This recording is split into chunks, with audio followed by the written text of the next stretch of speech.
JP ನಗರದ 6ನೇ ಹಂತದಲ್ಲಿ ಈ ಘಟನೆ ಆಗಿರೋದು. ಕ್ಯೂನಲ್ಲಿದ್ದ ಮೂತ್ರಪಿಂಡ ತಜ್ಞ ಡಾಕ್ಟರ್ ಗಣೇಶ್ ಶ್ರೀನಿವಾಸ್ ಪ್ರಸಾದ್ ಅವರು ಸ್ಥಳದಲ್ಲಿ ಚಿಕಿತ್ಸೆಯನ್ನು ಕೊಟ್ಟರು. ಹೃದಯ ಶ್ವಾಸಕೋಶದ ಪುನರುಜ್ಜೀವನಕ್ಕೆ ಪ್ರಾಥಮಿಕ ಚಿಕಿತ್ಸೆಯನ್ನ ಕೊಡಲಾಗಿದೆ. ಚಿಕಿತ್ಸೆ ಬಳಿಕ 50 ವರ್ಷದ ಮಹಿಳೆಯೊಬ್ಬರು ಚೇತರಿಸಿಕೊಂಡಂತಹ ಘಟನೆ ನಡೆದಿದೆ.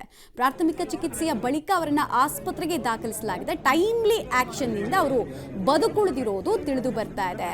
ಹೃದಯಾಘಾತ ಆಯಿತು ಅವರಿಗೆ. ಅಲ್ಲೇ ಇದ್ದಂತಹ ಡಾಕ್ಟರ್ ಪ್ರೈಮರಿಯಾಗಿ ಅವರಿಗೆ ಪ್ರೈಮರಿ ಏಡ್ ಅಂತೀವಲ್ಲ, ಪ್ರಾಥಮಿಕ ಚಿಕಿತ್ಸೆ, ಸೊ ಅದನ್ನು ಕೊಟ್ಟರು. ಅದಾದ ನಂತರ ಆಸ್ಪತ್ರೆಗೆ ದಾಖಲು ಮಾಡೋ ಕೆಲಸ ಕೂಡ ಆಯಿತು. ಸೊ ಮತಗಟ್ಟೆಗಳಲ್ಲಿ ಕೇವಲ ಮತ ಚಲಾವಣೆ ಮಾತ್ರ ಅಲ್ಲ, ಸಮಯ ಪ್ರಜ್ಞೆ ಜೊತೆಗೆ ಹ್ಯುಮ್ಯಾನಿಟಿ, ಮಾನವೀಯತೆಯನ್ನ ಮೆರೆದಂತಹ ಹಾಗೂ ಸಾರ್ಥಕತೆಯ ಕ್ಷಣಗಳಿಗೂ ಕೂಡ ಇವತ್ತು ಅನೇಕ ಮತಗಟ್ಟೆಗಳು ಸಾಕ್ಷಿಯಾಗಿರುವುದು ತಿಳಿದು ಬರ್ತಾ ಇದೆ.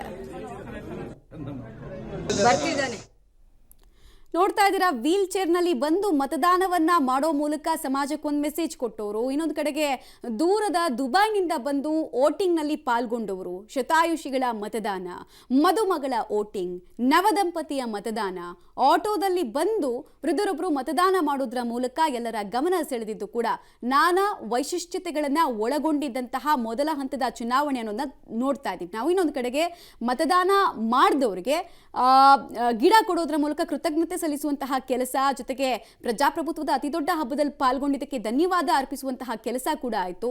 ಮಹಿಳೆಯನ್ನ ಬದುಕಿಸಿದ ಕಿಡ್ನಿ ಡಾಕ್ಟರ್ ಬಗ್ಗೆ ಕೂಡ ನಾವು ಈಗಷ್ಟೇ ಹೇಳ್ತಾ ಇದ್ವಿ.